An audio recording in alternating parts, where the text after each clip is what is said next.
Hello friends, എല്ലാവർക്കും good morning. അപ്പോൾ ചെമ്മനീർ പൂവിൻ്റെ ഇന്നത്തെ സൂപ്പർ ഹിറ്റ് വിശേഷത്തിലേക്ക് എല്ലാവർക്കും സ്വാഗതം. അങ്ങനെ നമ്മുടെ ചന്ദ്ര ചോദിക്കാണ്, ശ്രുതി പറ, നിന്നോട് ഞാൻ പൈസ ആവശ്യപ്പെടാനായിട്ട് പറഞ്ഞില്ലേ, എന്നിട്ട് നീ പൈസ ആവശ്യപ്പെട്ടോ? ഇല്ല ആൻറ്റി, ഞാൻ പൈസ ആവശ്യപ്പെട്ടില്ല. എന്തിനിതെല്ലാം വെച്ച് താമസിപ്പിക്കുന്നത്? ഒരു കാര്യം പറഞ്ഞു കഴിഞ്ഞാൽ അത് എത്രയും പെട്ടെന്ന് ചെയ്തൂടെ?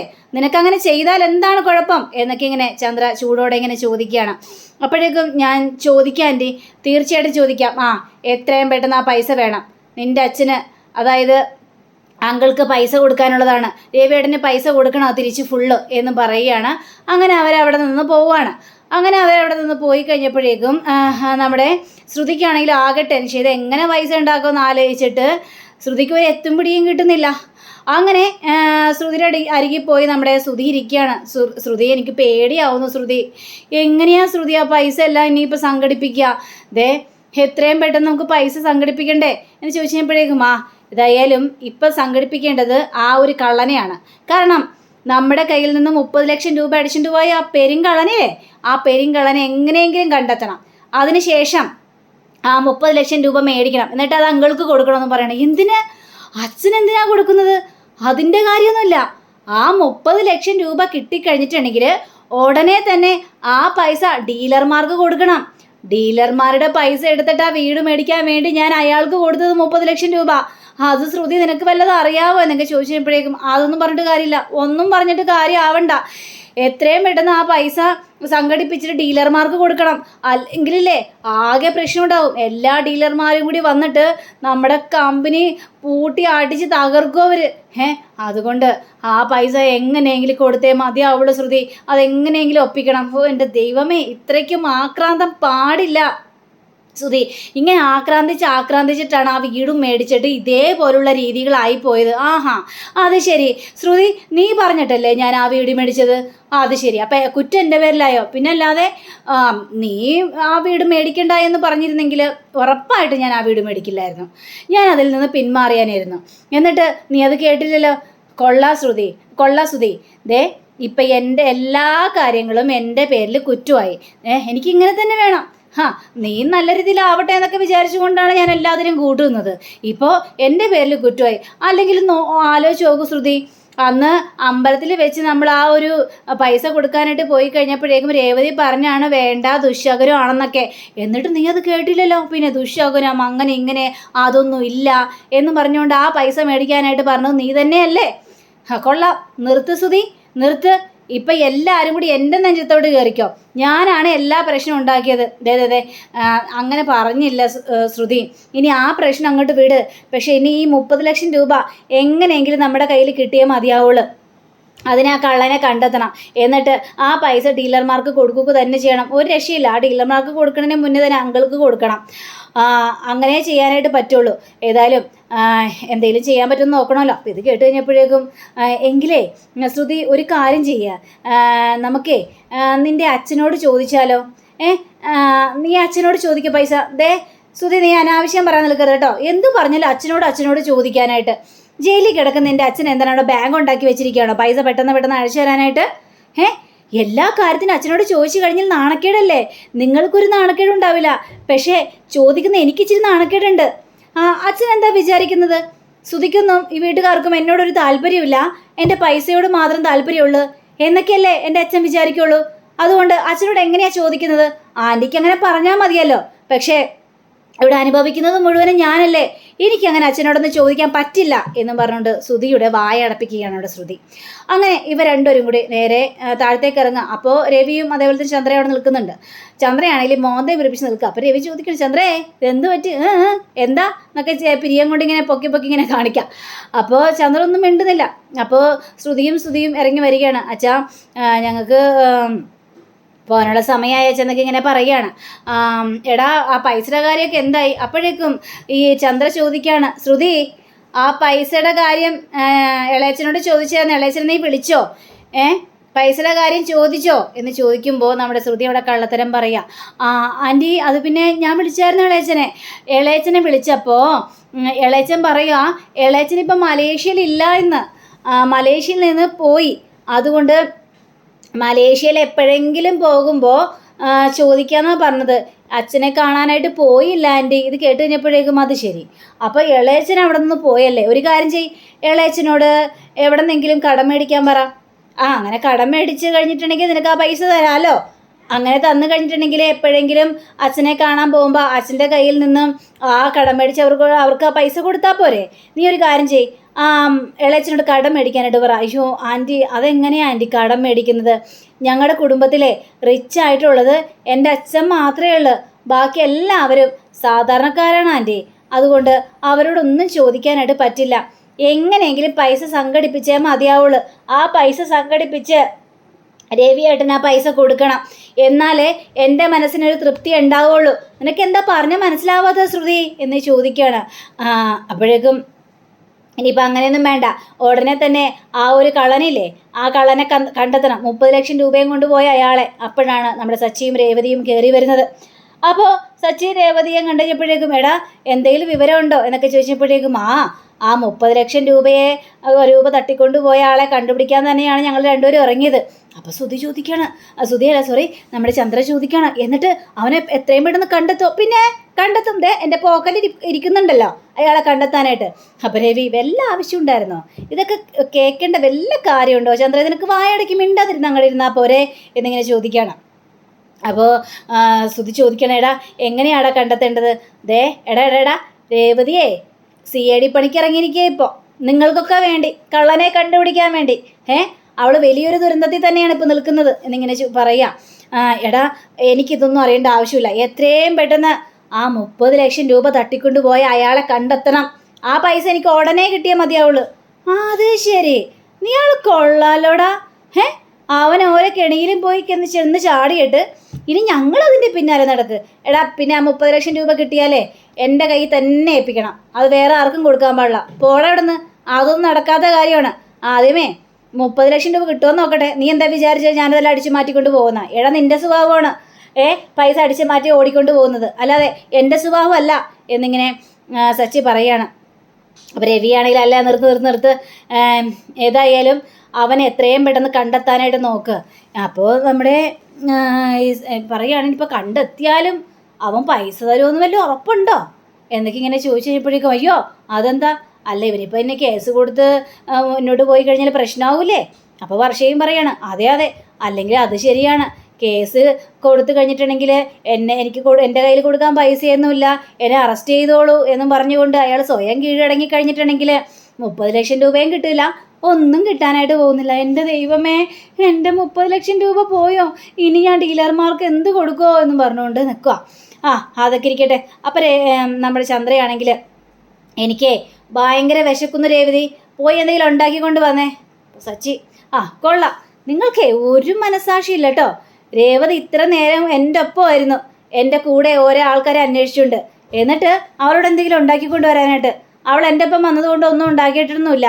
അതുകൊണ്ട് ഞങ്ങൾ വരുന്ന വഴിക്ക് ഹോട്ടലിൽ നിന്ന് ഭക്ഷണം കഴിച്ചു, പിന്നെ അച്ഛനും അമ്മയ്ക്കുള്ള ഭക്ഷണം ഞങ്ങൾ കൊണ്ടുവന്നിട്ടുണ്ടെന്ന് പറയുമ്പോൾ ശ്രുതി പറയണം അത് ശരി, അപ്പം ഞങ്ങൾക്കൊന്നും കൊണ്ടുവന്നില്ലേ? രേവതിയാണെങ്കിൽ നിങ്ങൾ ഇവിടെ വന്ന കാര്യം ഞങ്ങൾക്കറിയില്ലായിരുന്നല്ലോ, അതുകൊണ്ട് അച്ഛനും അമ്മയ്ക്കുള്ള ഭക്ഷണം ഞങ്ങൾ കൊണ്ടുവന്നുള്ളൂ എന്നൊക്കെ ഇങ്ങനെ പറയാം. അപ്പം അങ്ങനെ പറയുമ്പോൾ വർഷം നിങ്ങൾ കഴിച്ചായിരുന്നു ചോദിച്ചപ്പോൾ ഞങ്ങൾ ഹോട്ടലിൽ നിന്ന് കഴിച്ചു, പിസ്സ കഴിച്ചു എന്നിങ്ങനെ പറയുകയാണ്. ശിവനിപ്പം ഞങ്ങൾ എന്ത് കഴിക്കും? അപ്പോൾ എടാ നിൻ്റെ ഭാര്യയോട് പറയടാ, ഉണ്ടാക്കി തന്നെയുണ്ട്. രേവതി ഉണ്ടാക്കും, രേവതി പെട്ടെന്ന് പോയി എന്തെങ്കിലും ഉണ്ടാക്കിയാൽ പറ അമ്മ എന്നൊക്കെ ഇങ്ങനെ പറയുകയാണ്. അത് ശരി, എടാ നിൻ്റെ ഭാര്യ ഉണ്ടാക്കിയ ഭക്ഷണം കഴിക്കാനായിട്ട് നിനക്ക് പറ്റില്ല, അതുകൊണ്ടാണ് രേവതിയോട് എന്തെങ്കിലും ഉണ്ടാക്കാൻ പറ എന്ന് നീ പറഞ്ഞത്. എടാ നിൻ്റെ ഭാര്യ ഉണ്ടാക്കട്ടെ എടാ, അതുണ്ടാക്കി നീ കഴിച്ചാൽ മതി. അപ്പോൾ ശ്രുതി നീ ഉണ്ടാക്കുക, ശ്രുതി നീ ഉണ്ടാക്കുന്നത് നല്ല ടേസ്റ്റാണ്, എനിക്ക് ഭയങ്കര ഇഷ്ടമാണ്. അപ്പോൾ നമ്മുടെ രവിയാണെങ്കിൽ എന്തായാലും എനിക്ക് വിശക്കുന്നു, ഹോട്ടൽ ഭക്ഷണമെങ്കിൽ ഹോട്ടൽ ഭക്ഷണം, ചന്ദ്രേ ഈ ഭക്ഷണം കഴിക്കുക വേണ്ട, എനിക്ക് ആ ഭക്ഷണം വേണ്ട, ഹോട്ടലിൽ ഭക്ഷണം കഴിച്ചാലേ എൻ്റെ വയറ് കേടോ, എനിക്കത് തീരെ താല്പര്യമില്ല. ഒരു ദിവസം കഴിച്ചെന്ന് വിചാരിച്ച് കുഴപ്പമൊന്നുമില്ല എൻ്റെ ചന്ദ്രേ. അപ്പോഴേക്കും സച്ചിയാണെങ്കിലേ ഇതൊക്കെ അമ്മയുടെ വെറും അടവല്ലേ, അതുകൊണ്ട് അമ്മയ്ക്ക് ഇപ്പോൾ ഉണ്ടാക്കിച്ച് കഴിക്കണം, അതിന് വേണ്ടിയാണ് ശ്രുതി നീ അമ്മയ്ക്കും എനിക്കും ഉള്ള ദോശ ഉണ്ടാക്ക് എന്ന് പറയുകയാണ്. അങ്ങനെ ശ്രുതി ശരി ഉണ്ടാക്കാം എന്ന് പറഞ്ഞുകൊണ്ട് ശ്രുതി അടുക്കളയിലേക്ക് കയറി പോവാം. അങ്ങനെ ശ്രുതി ദോശ ഉണ്ടാക്കാനായിട്ട് തുടങ്ങിക്കഴിഞ്ഞപ്പോഴേക്കും കലിയും വരുന്നുണ്ട്. ഈ സമയം തന്നെ നമ്മുടെ രേവതിക്ക് ഒരു കോള് വരികയാണത് ശരത്തിൻ്റെ കോളായിരുന്നു. അപ്പോൾ ശരത്തിനെ കൊണ്ടുപോയി എന്താണ് ശരത്തെ? അപ്പോൾ ശരത്ത് കുറേ രഹസ്യങ്ങളോട് പറയണം. ആണോ? ദൈവമേ ശരിയെന്ന് പറഞ്ഞിട്ട് ഫോൺ വെക്കുക. അപ്പോൾ ഈ രേവതി ചെന്ന് നേരെ സച്ചിയോട്, സച്ചിയേട്ടാ ഒരു കാര്യം ഉണ്ടായിട്ട് സച്ചിയേട്ടാ, ഈ ശ്രുതിയില്ലേ, ശ്രുതി പലിശ പൈസക്ക് വേണ്ടി മാത്രമല്ല ഈ ആൻ്റണിയെ കാണുന്നത്, അല്ലാതെ പൈസക്ക് അല്ലാതെയും അവർ മീറ്റ് ചെയ്യുന്നുണ്ടെന്ന്. അവർക്കേ എന്തോ ഇടപാടുണ്ട്. സത്യമാണ് രേവതി, പൈസക്കല്ലാതെ പൗഡർ ഇട്ടത് എന്തിനാണാവോ ആൻ്റണിയെ കാണുന്നത്? അതും ആൻ്റണിയെ പോലൊരു ഗുണ്ടയെ എന്തിനാണ് കാണുന്നത്? അത് തന്നെ സച്ചിയേട്ടാ എനിക്കും മനസ്സിലാവാത്തത്. ആ ശ്രുതിക്ക് എന്തോ കള്ളത്തട്ടിപ്പുകളൊക്കെ ഉണ്ട്. അങ്ങനെ ശ്രുതിയെ കാണിക്കുകയാണ്. അപ്പോൾ ശ്രുതി ഇങ്ങനെ ദോശ ചുട്ട് കഴിഞ്ഞപ്പോഴേക്ക് ദോശ ഇങ്ങനെ കരിഞ്ഞു. അപ്പോൾ വർഷം വരിക. വർഷം വന്നപ്പോൾ ഇതെന്താ ശ്രുതി ചേച്ചി എന്തേ കാണിക്കുന്നത്? മൽപ്പിടുത്തം പിടിക്കുന്നു. ഇതങ്ങോട്ട് പോരുന്നില്ല. ചട്ടിയിൽ ഒട്ടിപ്പിടിച്ചിരിക്കുക. ഇത് പോരുന്നില്ല. അതെ, ഡാൻസ് കളിക്കാൻ അറിയാത്തവർ സ്റ്റേജിൽ കയറുന്ന കാണിക്കൂലേ, അതേപോലെയാണ് ഇപ്പോൾ ശ്രുതി ചേച്ചി കാണിക്കുന്നത്. നീ എന്താ പക്ഷേ എന്നെ കളിയാക്കുകയാണോ? അയ്യോ, ഞാൻ കളിയാക്കിയെന്നല്ല ചേച്ചി, എനിക്ക് ഇച്ചിരി ചായ വേണം. അതുകൊണ്ട് രേവതി ചേച്ചി ഉണ്ടാക്കുന്നത് പോലെ തന്നെ ഉള്ള ചായ വേണം. എങ്കിൽ പിന്നെ രേവതിയോട് പോയി പറ. അല്ല, ചേച്ചിയല്ലേ ഇപ്പോൾ കുക്ക് ചെയ്യുന്നത്, അതുകൊണ്ട് എനിക്ക് ചേച്ചി ഉണ്ടാക്കി തന്നാൽ മതി. ശരി, ഉണ്ടാക്കാം എന്ന് പറഞ്ഞുകൊണ്ട് ചായക്കും കുറച്ച് അടുപ്പത്ത് വെള്ളം വെച്ച് ചായപ്പൊടിയൊക്കെ ഇടുകയാണ്. അപ്പോഴാണ് രേവതി വരുന്നത്. രേവതി ഒരു കാഴ്ച ഉണ്ടെങ്കിൽ ഞെട്ടിപ്പോയി. ശ്രുതി, ഇതെന്താ ശ്രുതി, ഇതെന്താ കാണിച്ചു വെച്ചിരിക്കുന്നത്? അതെ ശ്രുതി ചേച്ചി ദോശ ഉണ്ടാക്കിയതാണ്. ദോശയോ? ഇതാണോ ദോശ? ശ്രുതി, ദോശ ഉണ്ടാക്കുമ്പോഴേ തീ അങ്ങനെ കൂട്ടിയിടരുത്, തീ കുറച്ചിടണം, അല്ലെങ്കിൽ കരിഞ്ഞു പോവില്ലേ? ശ്രുതി കഴിയുമ്പോൾ സത്യ ഞാൻ പഠിപ്പിച്ചാലേ എങ്ങനെ ഉണ്ടാക്കണ്ടേന്ന്. അപ്പോൾ ശ്രുതിക്ക് കലവരാണ്, അവളൊരു പഠിപ്പീര്. അതെ, ഈ ദോശ ഉണ്ടാക്കിയപ്പോൾ എണ്ണ ഒഴിച്ചായിരുന്നോ? പറ ശ്രുതി, എണ്ണ ഒഴിച്ചായിരുന്നോന്ന്? ഇല്ല, എണ്ണ ഒഴിച്ചില്ല. അതുകൊണ്ടല്ലേ ചട്ടിയിൽ നിന്ന് ദോശ പോരാത്തത്. ദോശ ഒഴിക്കുന്നതിന് മുമ്പ് തന്നെ എണ്ണ ഒഴിക്കണ്ടേ, എന്നാലല്ലേ അത് സെറ്റാവുള്ളൂ. അല്ലാണ്ട് നീ ഇങ്ങനെ കാണിച്ചു കൂട്ടിയാൽ എങ്ങനെയാണ് സെറ്റാവുന്നത് എൻ്റെ ശ്രുതി? അങ്ങനെ ഞാൻ പറഞ്ഞല്ലോ. അപ്പം നമ്മുടെ ഒരു വർഷയാണെങ്കിൽ ഇതിപ്പോൾ ദോശയല്ല, ഊത്തപ്പമാണ്, ഊത്തപ്പം എന്നിങ്ങനെ പറയുകയാണ്. ഊത്തപ്പോ? അങ്ങനെ അവരവിടെ നിന്ന് ഇങ്ങനെ കളിയാക്കുകയാണ്. നിങ്ങളിങ്ങനെ കളിയാക്കേണ്ട ആവശ്യമൊന്നും ഇല്ല കേട്ടോ എന്ന രീതിയിൽ സംസാരിക്കുകയാണ്. അങ്ങനെ നമ്മുടെ ശ്രുതിയെയും ചന്ദ്രയെയും കാണിക്കുകയാണ്. ഇതെന്താമ്മ വിശക്കുന്നല്ലാമ്മ, ഇതെന്താ ഭക്ഷണം കൊണ്ടുവന്നില്ല? ശ്രുതി, ഭക്ഷണം കൊണ്ടുവരുന്നില്ല എന്ന് ചോദിക്കുകയാണ്. അയ്യോ കൊണ്ടുവരാം, എന്താ ശ്രുതി ഇങ്ങനെ ഇതാകുന്നത്? അപ്പോൾ വർഷ വന്നിട്ട്, അതെ ആൻറ്റി, ദോശയല്ല ഊത്തപ്പമാണ് ഉണ്ടാക്കുന്നത്. ഊത്തപ്പൂ? എടാ ശ്രുതി, അവൾ എൻ്റെ ഇഷ്ടത്തിനനുസരിച്ച് തന്നെ ഉണ്ടാക്കുന്നത്. എനിക്ക് ദോശയേക്കാളും ഇഷ്ടം ഊത്തപ്പമാണ്. അയ്യോ അമ്മ, എനിക്ക് ഏതായാലും ഇഷ്ടമാണ് അമ്മേ എന്ന് ശ്രുതിയും പറയുകയാണ്. അപ്പോഴേക്കും നമ്മുടെ ശ്രുതി ദോശയും കൊണ്ട് വരിക. കരിഞ്ഞ പോഞ്ഞ ദോശയും കൊണ്ടാണ് വരുന്നത്. അപ്പോൾ ചന്ദ്ര ചോദിക്കണം, ഇതാണോ ഊത്തപ്പം? ഇങ്ങനെയാണോ ഊത്തപ്പം ഉണ്ടാക്കുന്നത്? ഇതെന്താ ശ്രുതി ഇങ്ങനെ ഉണ്ടാക്കി വെച്ചത്? അത് പിന്നെ ഇത് ദോശയല്ല, ഊത്തപ്പമല്ല, ഇതൊരു സ്പെഷ്യൽ സാധനമാണ്. പിന്നെ സ്പെഷ്യൽ സാധനം ഇങ്ങോട്ട് വിളമ്പി കൊടുക്കുകയാണ്. അങ്ങനെ സാമ്പാറും എന്താ കറികളൊക്കെ അങ്ങനെ വിളമ്പി കഴിഞ്ഞപ്പോഴേക്കും നീ കഴിക്കടാ. അങ്ങനെ ഇവർ രണ്ടുപേരും കഴിച്ച് കഴിഞ്ഞപ്പോഴേക്കും അയ്യോ എരിയുന്നേ, എൻ്റെ ദൈവമേ ഇതെന്താ ഉണ്ടാക്കി വെച്ചിരിക്കുന്നത്, വായ പൊള്ളുന്നേ, പുകയുന്നേ എന്ന് പറഞ്ഞുകൊണ്ട് അവിടെ കിടന്ന് കാളെ അത്രയ്ക്കും എരിവുണ്ടോ? എന്താ ശ്രുതി നീ ഉണ്ടാക്കി വെച്ചിരിക്കുന്നത്?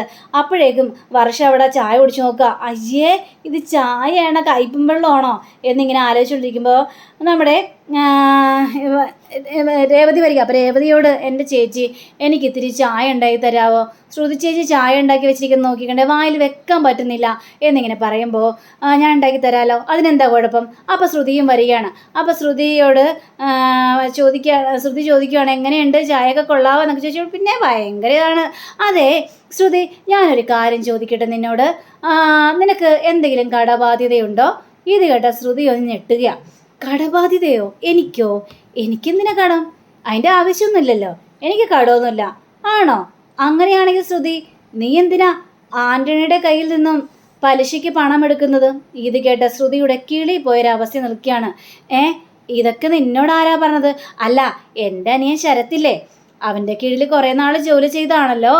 അപ്പം കണക്കും കാര്യങ്ങളെല്ലാം നോക്കിക്കൊണ്ടിരുന്ന ശരത്താണ്.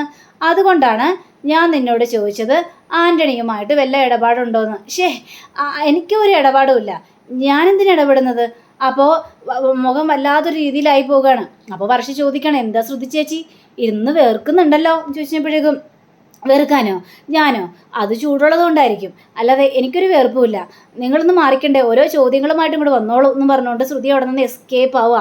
അപ്പോഴേക്കും വർഷ പറയാണ്, ശ്രുതി ചേച്ചിക്ക് എന്തോ പരിവരിപ്പുണ്ടല്ലോ എൻ്റെ രേവതി ചേച്ചി.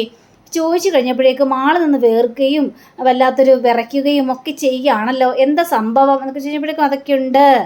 അങ്ങനെ ഈ കാര്യം സച്ചി ശ്രീകാന്തിനോട് പറയാണ്, എടാ ശ്രീകാന്തേ ഇങ്ങനെയൊക്കെയാണ് പ്രശ്നങ്ങൾ.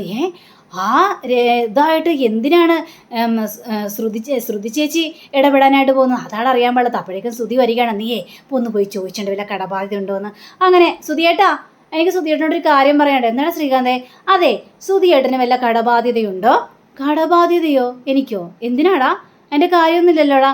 അല്ല പിന്നെ എന്തിനാ ശ്രുതി ചേച്ചി പൈസയ്ക്ക് പലിശയ്ക്ക് പൈസ മേടിക്കുന്നത്? പൈസ മേടിച്ചെന്നോ? ആരോട്? ആൻ്റണിയോട്. ആൻ്റണിനെ അറിയില്ലേ? ഏത് ആൻ്റണി? അന്ന് സച്ചിയേട്ടന് വഴക്കുണ്ടാക്കിയില്ലേ വഴി കിടന്ന് ആ ആൻ്റണി? ആ എനിക്ക് മനസ്സിലായി, ആ പലിശക്കാരൻ, അത് ഗുണ്ടയല്ലേ? അതെ, അവരുടെ കയ്യിൽ നിന്ന് ശ്രുതി ചേച്ചി പൈസ മേടിച്ചു എന്ന് നിന്നോട് ആരാ പറഞ്ഞത്? സച്ചിയേട്ടൻ. എടാ ഭയങ്കര സച്ചി, എൻ്റെ ഭാര്യ നീ കുറ്റക്കാരനാക്കാൻ നോക്കുവാണല്ലോടാ. നിന്നോട് ആരാടാ ഈ പറഞ്ഞത്? നിന്റെ കയ്യിൽ എന്തെങ്കിലും തെളിവുണ്ടോ? അത് പിന്നെ ഈ രേവതിയുടെ അനിയൻ ശരത്തില്ലേ, ആൻ്റണിയുടെ അടുത്താണല്ലോ ജോലി ചെയ്തുകൊണ്ടിരുന്ന വെച്ചത്. അപ്പോൾ അവനും കണക്കും കാര്യങ്ങളെല്ലാം അവനാണല്ലോ നോക്കിക്കൊണ്ടിരുന്ന വെച്ചത്. അപ്പോൾ ശ്രുതി അവൻ്റെ കയ്യിൽ നിന്ന് കുറേ പണം മേടിച്ചതായിട്ടുള്ള രേഖകളുണ്ടെന്നും പറയാം. ഇത് കേട്ടാ ശ്രുതി ആകെ ഞെട്ടിപ്പോവാണ്. അപ്പം അങ്ങനെയും കാണിച്ചുകൊണ്ടാണ് നമ്മുടെ ഇന്നത്തെ റിവ്യൂടെ അവസാനിച്ചിരിക്കുന്നത്. അടുത്ത റിവ്യൂവിനെ കാത്തിരിക്കുക, സബ്സ്ക്രൈബ് ചെയ്യുക. എല്ലാവർക്കും നല്ലൊരു ദിനം ആശംസിച്ചുകൊണ്ട് നമസ്കാരം. Thank you. See again. By.